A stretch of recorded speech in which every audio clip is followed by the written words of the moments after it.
Autorickshaw, easy bike, battery চালিত ছোট ছোট যানবাহনের কারণে ঝিনাইদহ শহরের গুরুত্বপূর্ণ সড়কগুলোতে লেগে থাকছে যানজট। প্রশাসনের তথ্য মতে শহরের নিবন্ধিত ইজি বাইকের সংখ্যা ২,৫০০। তবে বাস্তবে এর সংখ্যা অনেক বেশি। শহরের প্রাণকেন্দ্র পায়রা চত্বর, সুইট মোড়, মডার্ন মোড়, পুরাতন ডিসি কোর্ট এলাকা, আরাপপুর বাসস্ট্যান্ড, শহীদ মিনার সহ সবখানে ইজি বাইক ও ব্যাটারি চালিত যানবাহন দাপটে চলাচল করছে। এছাড়াও রয়েছে নছিমন, করিমন, লাটাহাম্বার সহ অবৈধ সব গাড়ির দৈরত্য। ফুটপাত দখল, এলোমেলো পার্কিং, উল্টো পথে যান চলাচল নিত্যদিনের দৃশ্য। এ বিষয়ে কথা বলেছেন ঝিনাইদহ ট্রাফিক পরিদর্শক টিটি মোহাম্মদ মশিউর রহমান। আপনি যে প্রশ্নটা করছেন, ঝিনাইদহের বর্তমান ট্রাফিক ব্যবস্থাপনার প্রেক্ষাপটে খুবই গুরুত্বপূর্ণ। এখানে আসলে আমিও অলরেডি পুলিশ সুপার স্যারের মাধ্যমে পৌরসভায় যিনি প্রশাসক আছেন ওনাকে একটা চিঠি দিয়েছি।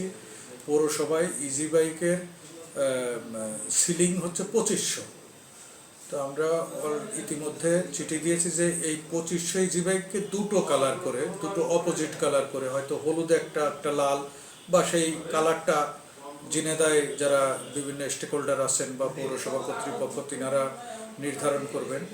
ওই অপোজিট ডেতে ২৫০০, আজকে যদি হলুদ চলে আগামীকালকে লাল, এইভাবে আমরা একটা চিঠি দিয়েছি। এবং মেন আপনারা জানেন যে পোস্ট অফিস বা সুইট মোড় হার্ট অফ দ্য টাউন, সব থেকে গুরুত্বপূর্ণ এলাকা।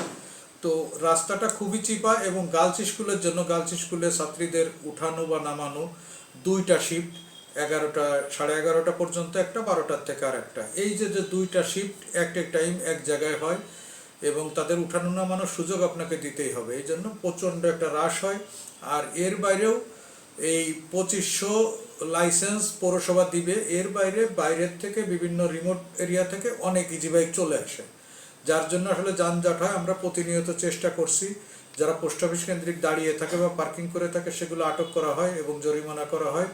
আমরা আমাদের চেষ্টা অব্যাহত রাখছি। তবে এখন যে সব থেকে জেলার আইন শৃঙ্খলা বাহিনী বা সমস্ত স্টেক হোল্ডারদের এখন একটাই করার উচিত এই মুহূর্তে, এবং এটা হাই টাইম করার, যে অবশ্যই পৌরসভার মাধ্যমে যে তাদের সিলিং আছে ওই সিলিং মোতাবেক যেই সংখ্যা তাকে 2 কালার করে অপোজিট ডেতে চালালে, ওই আর অপোজিট যে একটা কালার আজকে চলবে না, সে পৌরসভার বাইরে কোথাও হয়তো চালাবে।